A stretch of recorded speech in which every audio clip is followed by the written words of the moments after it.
Hi, friends. Welcome to the Do Life podcast, where we talk about life, some common obstacles, and some clever ways to tackle those obstacles.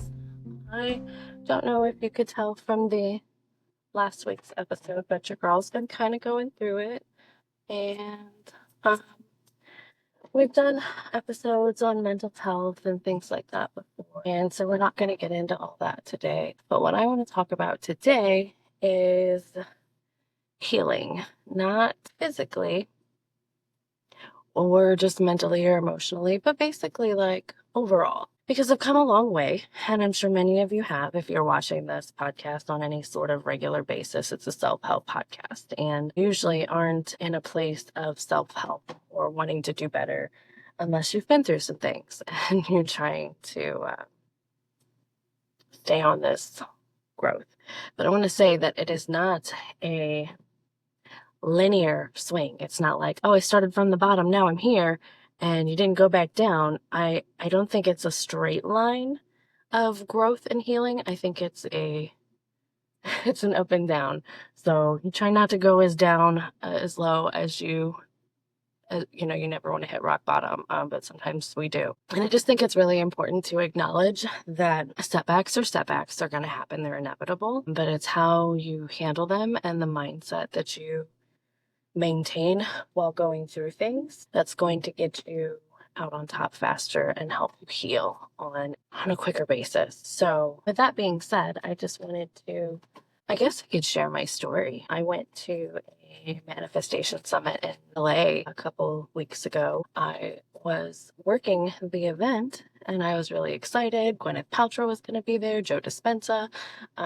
I've been following Joe for many, many years, and it was really, really exciting to be in a live event with Joe participating. And I've been to a manifestation summit before, last March in Miami, and it was amazing, and all of my manifestations came to fruition. So I was really excited about this particular trip. And unfortunately, the day I got there, I went to the orientation for the job and met a bunch of people. Everything was great and happy and friendly.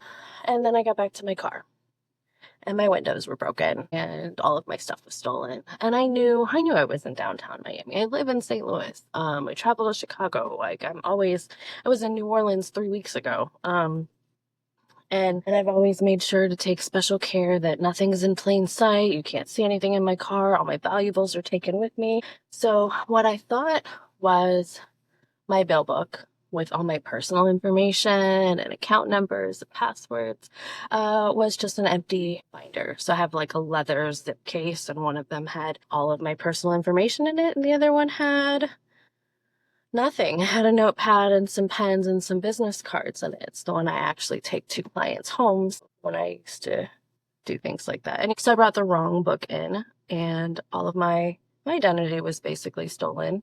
Stole my credit cards. They have all my info. They stole my camping stuff because I was turning this little trip into a, what do you call it? I was just gonna turn it into like a solo female road trip. And I was real excited. I was gonna stay in California. I was gonna go to the national parks. I was gonna do some hiking. And they stole my Camelback. Like, I don't know if you know what a Camelback is, but it's the backpack that has water in it. So it had water, it had a shiwi. Like, I really hope they put that in their mouth, thinking it was some kind of like drugs. Anyway, I'm being petty. I'm trying, man, to this growth thing. Petty is really hard for me. Like, I used to be the queen of petty, and so trying to be healed and not that person is really hard for me. But yeah, so they stole my Camelback with my water. So they stole a backpack full of water. They stole a couple other backpacks full of snacks, and they stole my camping stuff. So like everything that they took, it's not like they can take to a pawn shop and get anything. The only thing that they have that was of any value is all my rocks. I usually wear rock bracelets and rings and, my dead mom's jewelry. I would really like to have that back, but I know this is the universe's way of telling me that I need to detach from material things, and it it's definitely teaching me that lesson in the worst way possible, and I really wish it wasn't. But I've learned, because now I'm like, I don't want any of it. I went to the store and they had these really pretty necklaces, and I was like, whatever, I want my necklaces back, and if I can't have them, I don't want any. So that was helpful. But it's really like set me back mentally, because I thought I was on this healing journey and I was doing so well with where I was and where I came. And I'm sorry, they stole my makeup too. I do have makeup. I'm not gonna run around and look homeless, but they stole a lot of my makeup. They stole most of my mermaid stuff. Which is really sad. So yeah, they stole my makeup and my jewelry and my perfume. It was probably the only thing that they could probably really get any money for. And even that, most of my jewelry is not really worth anything other than to me or private collectors. I'm sorry. I'm committing to doing this podcast. It's already Thursday. I was supposed to have this out on Wednesday, but it's just been a really rough week. And like I said, I almost wasn't going to continue to do this podcast because it is very time consuming. And I don't really have time to do it. But this is me making time to do it. So you get to watch me put my makeup on and do my hair fresh out the shower before I go to a concert tonight. I am hopefully going to have some time, maybe tomorrow, to record a handful of episodes. Like, I've scripted them out.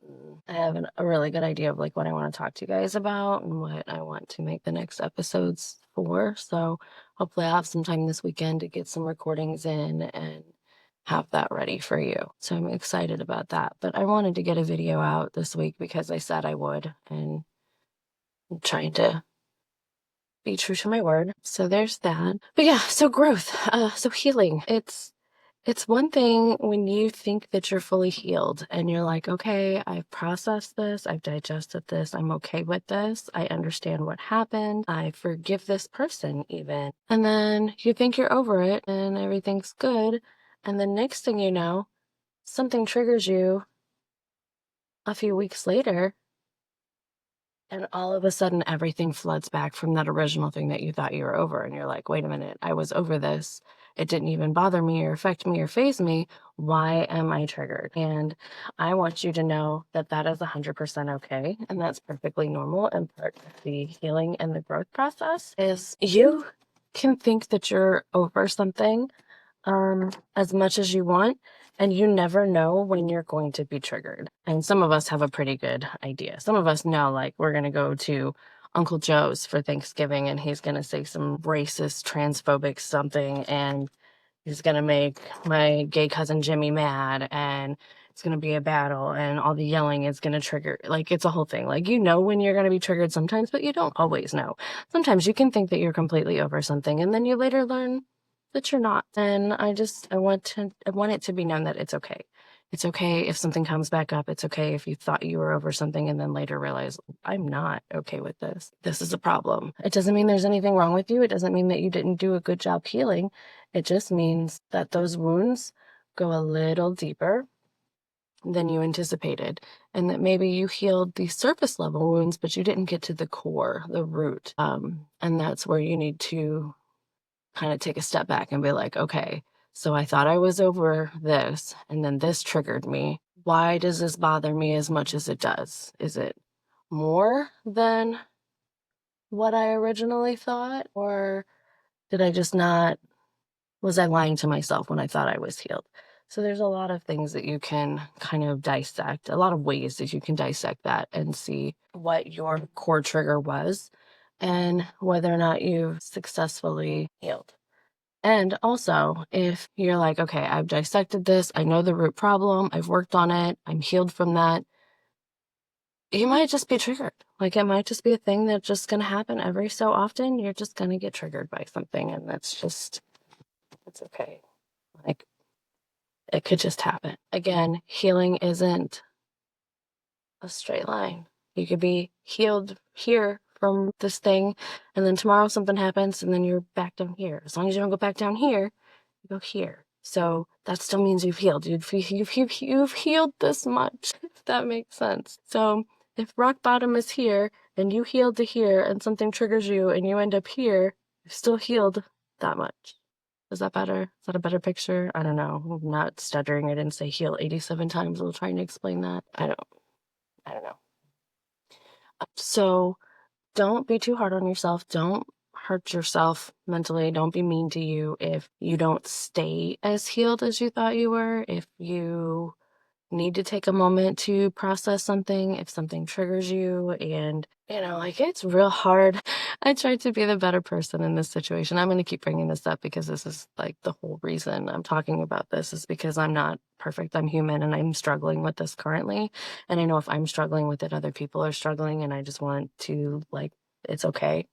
It's normal. We're human.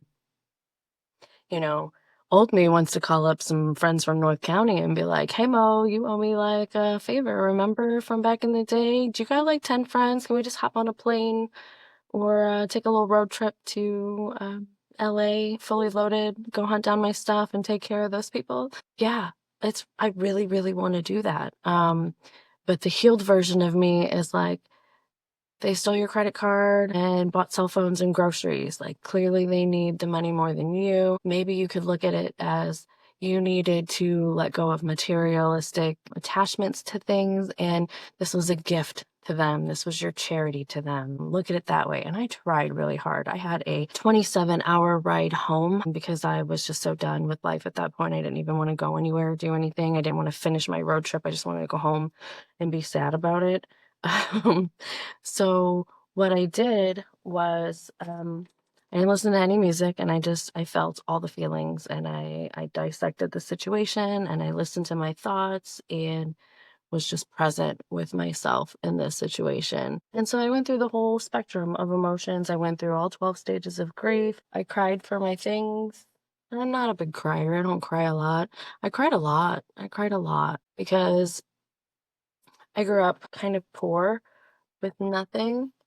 And so everything I have, I feel like it's a sense of accomplishment. I bought everything that I own, because when I was little, no, we didn't have any money, so nobody could buy me anything. So losing that felt like I lost a sense of accomplishment. Like, there was things that I've accomplished, and now that those things are gone, it was like a part of me was gone too. There was a lot. So I learned a lot, and just sitting in silence and dealing with my thoughts and my emotions and fully feeling everything. And I realized how much I wanted to beat myself up and blame myself, like I should have never left that out in the car. Well, I knew better. I knew better.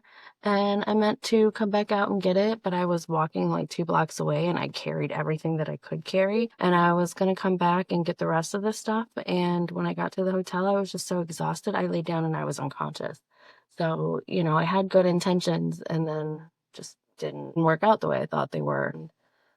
Shit happens. I can sit here and be like, I shoulda, coulda, woulda, done all these things all day, but none of that changes what actually happened. And it doesn't do me any good psychologically to sit and beat myself up over what I could have or should have done differently. Like, I knew what was happening. I knew that I left those things in the car. Well, kind of. I didn't think I was leaving some of them, but it's not going to do any good to think of all the coulda, woulda, shouldas. Um, it is helpful to figure out, what was I meant to learn from this? Did I learn that? Yes. Um, but I think I've learned more in my behavior and my reactions to the scenario than I have the situation itself. Again, old me would have been like, we're going to go find them. We're going to get my stuff. We're not even going to worry about the police. Like, new me is like, you know what? Let them have it. And that's hard. It's so hard. And growth isn't easy. Healing isn't easy. It's hard, and it's okay. It's okay to have unhealed moments where, we want to go North County on them. And it's okay if you think you're healed from something and then all of a sudden you're not. And something is brought to your attention and you're like, oh, there's things that me and my partner would fight about. And we would fight and argue, and then all of a sudden we'd get over it and we're better. And you think you're healed and you think you're better. And then something else happens, and all of a sudden you're re-triggered. And it's like, wait a minute, I'm still upset about this thing that I thought I was over. Clearly, we didn't resolve that. And then they're like, well, you're bringing up old stuff. Well, because it still hurts. And the new stuff that you're doing reminds me of the old stuff that you did. And now I'm hurt by both of them all over again. So yeah, there's a lot that goes into that. But healing is a journey. It's constant. I see a lot of people. It's kind of funny. I see so many people that they talk about their spiritual awakening. It was so magical and it was so beautiful and it was this and that. And I know they're full of shit because that's not real. That's not how this works. Your spiritual awakening is like something happens and it's traumatic and you heal and you deal with it and you're like, oh, everything's better. And then as soon as everything's better, boom, something else hits you. And it's like, oh, you thought you were healed. You thought you were done. But wait, there's more. Yeah, that's what a real spiritual awakening looks like. It's traumatic. It's the best way I can put that. And it's constant. So every time you think you've met the boss and you've fought the main boss, something else happens and more comes. And it's just never ending and it's exhausting and it's so easy to give up. It's so easy for me to be like, you know what? I don't even want to do this anymore. I don't want to do anything anymore. I just want to sit in a hole and be depressed and rot away and let all the mental health diagnosis take over or whatever. And yeah, and that would be so much easier than actually dealing with the things that are thrown at you and processing. But in dealing with everything and processing and healing, you come out ahead and you learn so much about yourself and other people and their journey and their healing process. Like I see people who are where I used to be and I don't look down on them like, oh, well, I don't scoff at them. I am humbled by them. I feel their pain and I'm just like, I get it. I get it. And I empathize with them and I feel for them and I'm really rooting for their growth. Like I really want to see them get better. I want to see them come out on top.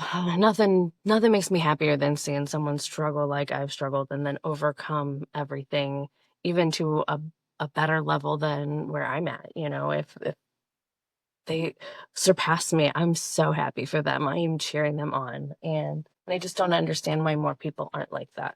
Like, why aren't we cheering for each other?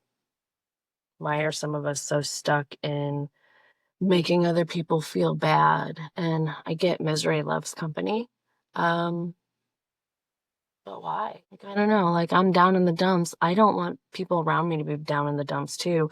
I want to see them happy. I want to piggyback off their happiness. I want to be like, oh, you got a new promotion. You're making all this money. Oh, I'm so excited about all the things you're about to do. I want to be happy for them because being happy for them takes me away from my self-loathing and feel sorry for me because I'm not trying to be in that victim mindset. There's the three main mindsets. There's your victim mindset where the world is happening to you, everything happens to you. And then there's your survivor mindset where I've overcome, look at all the stuff that I did. I overcame that. The universe threw this at me and I did this.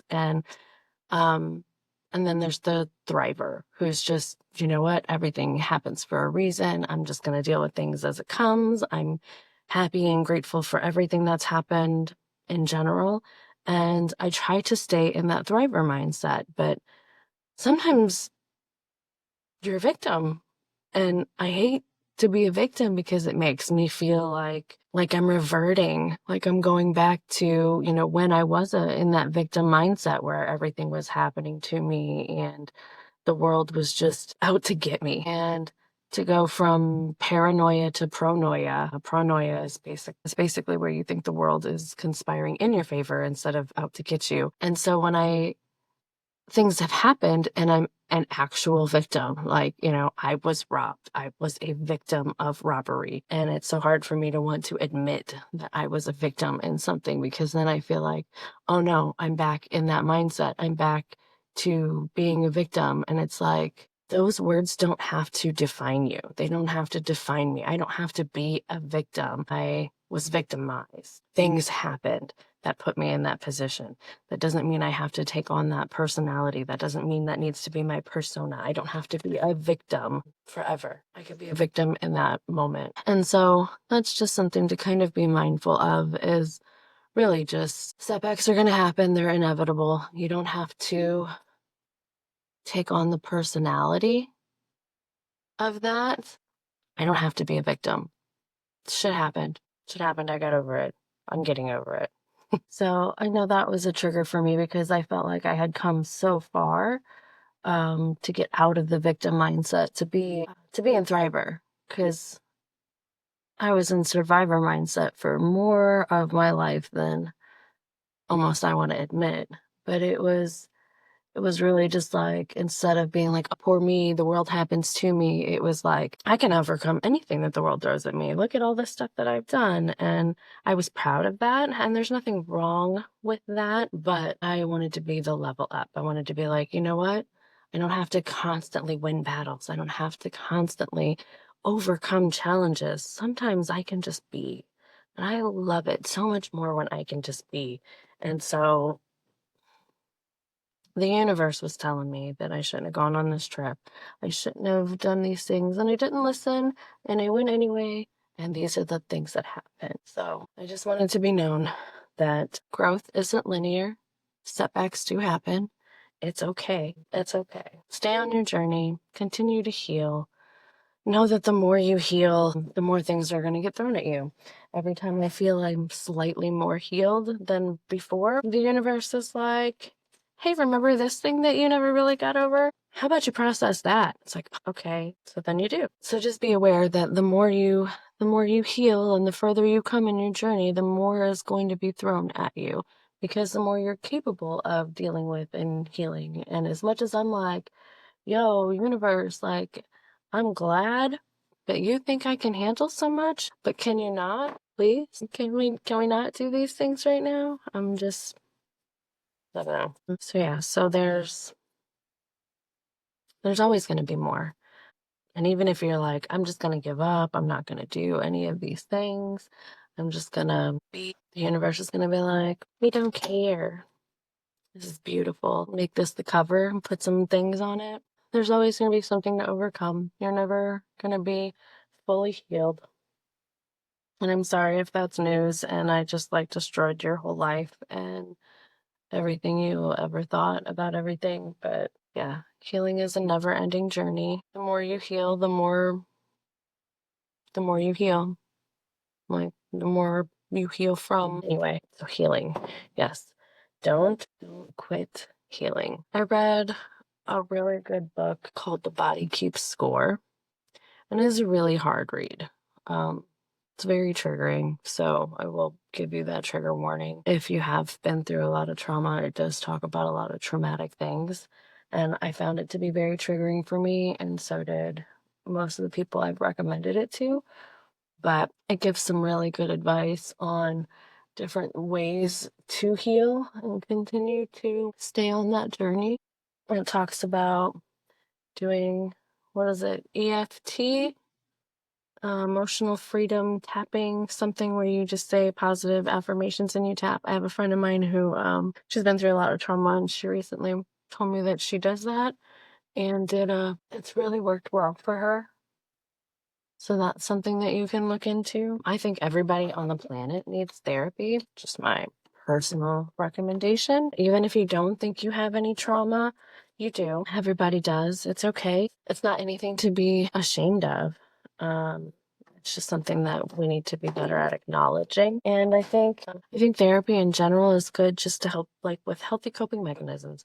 Even if there really isn't anything wrong with you and you haven't been through any kind of trauma, which is lies. Having an unbiased opinion, someone tell you how to just have healthy coping mechanism, how to be a better communicator, things like that. Those are parts of human development, and I just think everybody in general is going to be better off for having some sort of healing and therapy. And so working specifically with a therapist to tell you, how to cope with certain things, how to better communicate your feelings, thoughts, and ideas is integral. I also think that there are psychedelic therapies out there now. I don't think you should heal like we healed in high school, where we just went to the train tracks with a bag of mushrooms and hoped for the best. No, don't do that.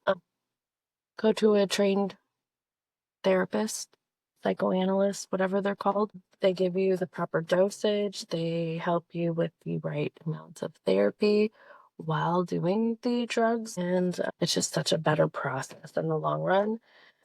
And I've known people who have had like amazing experiences, like agoraphobics are now solo traveling. Like they were afraid to leave their house and now they're solo traveling in foreign countries. And I just think that that's so profound and that the healing that can come from these things is just amazing.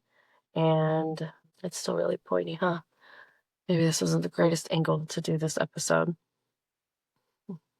But yeah, like they've done ketamine and mushrooms, psilocybin, whatever you want to label it, and they've just had amazing results from that. So there's a lot of things that you can do to help facilitate your healing in a faster way between, drugs and therapies and all kinds of new, I don't want to call them experimental drugs. I mean, I guess they kind of are experiments, but either way, I think they're good and they work, and I highly recommend them, especially if you're someone who struggles from CPSD, someone's childhood trauma, post-traumatic childhood stress. And you don't necessarily have to take medications. I know a lot of people who are so against like any kind of psychoactive medications because they've heard horror stories or things don't work and people take them and then they quit taking them and then they're crazy every time they quit taking them and it's a whole thing. But there's options. You don't have to just stick with medication and drugs. You don't have to be medicated to heal and to be different or better. You can get better through just like cognitive behavioral therapies. You can get better with just acknowledging and being aware of certain triggers and things and avoiding the situations or learning how to better cope with those situations as they arise. So it isn't necessarily like, oh, I'm going to go to a psychiatrist and they're just going to put me on a bunch of drugs, which I think is a lot of people's apprehensiveness towards going to therapist, and that doesn't have to be the case. It also doesn't mean that like just because you go to a therapist you're admitting there's something wrong. This is like the biggest argument me and my partner would have because he didn't think that there was anything wrong with him and he didn't need to go to therapy. And I said that statement right there is 100% why you need to go to therapy, and the kids agree. And it was a battle, and then he went and was like, yeah, it was really helpful, and wasn't victimized, wasn't blamed, wasn't made fun of, and, realizing that a lot of people go to therapy and talking about it openly helped him realize that a lot of his friends go to therapy. And when he looks back at their childhood and the things that they went through, he's like, yeah, that makes sense that we all probably need therapy and this is good for us. And so, it's good for him to have that revelation and to actually talk about it openly. I think that was a big help, is that so many people wanted to put some kind of weird stigma on, oh, you go to therapy. Yeah, no, yeah, I do. Why don't you? Should be the response. Like, yeah, I do. I go to therapy. Why don't you go to therapy? You should. If anybody should. Anyway, I'm not just saying those things to say those things. I'm just saying that therapy's good for everybody. Going to a therapist doesn't mean that you're admitting anything's wrong with you. It doesn't mean they're going to immediately put you on any kind of medication. But yeah, you should focus on your healing. It's important. And no matter how, and you think you take a step forward and you take a few steps back, no matter how many steps back you think you're taking, it's always good to acknowledge how many steps forward you took. Because moments like what I'm currently going through, it's like, wow, I am not at all where I want to be right now.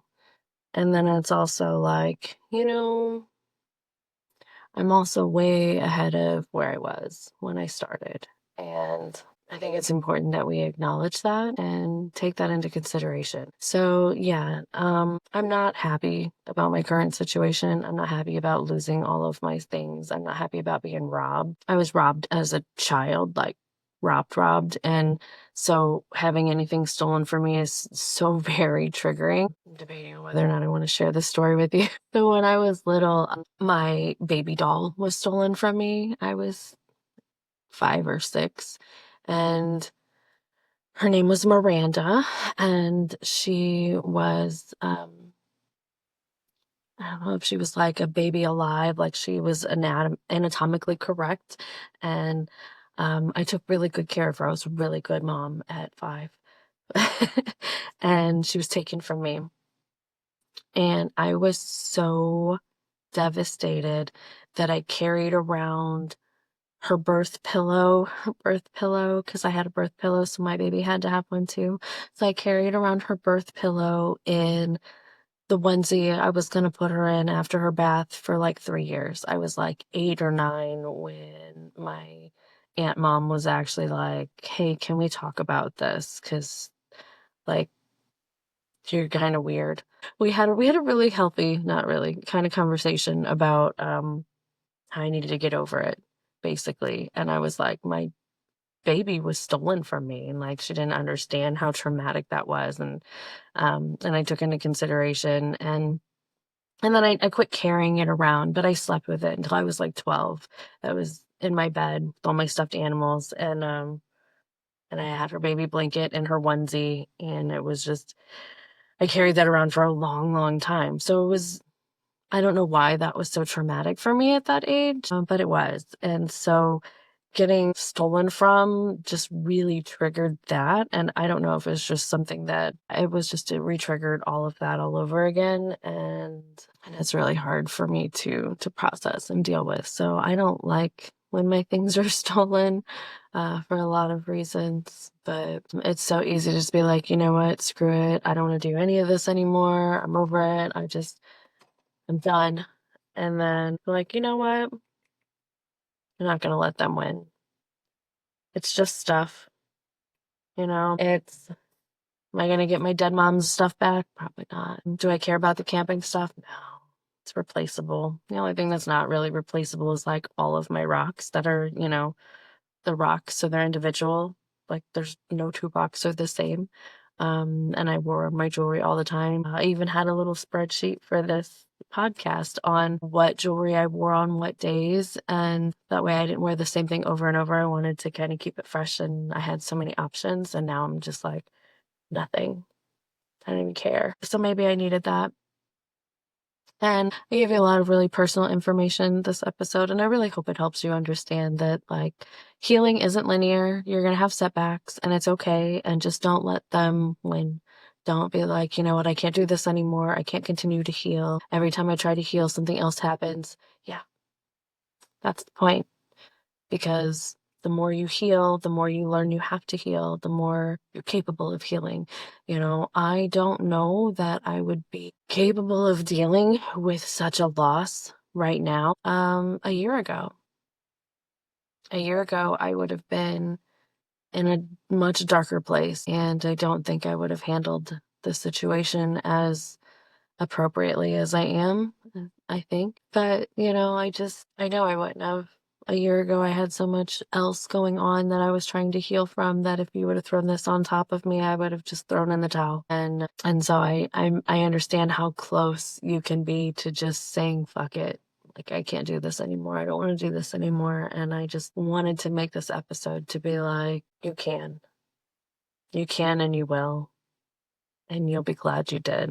I can't tell you why. I don't know why, but I just know you will. So if you made it this far, thank you for watching. Like, share, subscribe, do all the things. Again, I'm going to have some better some better videos for you next week. They will be a lot more informative, lots more information. This was just kind of me rambling while I got ready today. So next week will be so much better in the long run. I'll actually have some good references. But yeah, Read the Body Keeps Score by Dr. Bessel Vander something, man. Yeah, go read that book. Like, share, subscribe, do all the things. I will see you next week. Thank you so much for being here and subscribing and doing all the things. Let's go do life healed.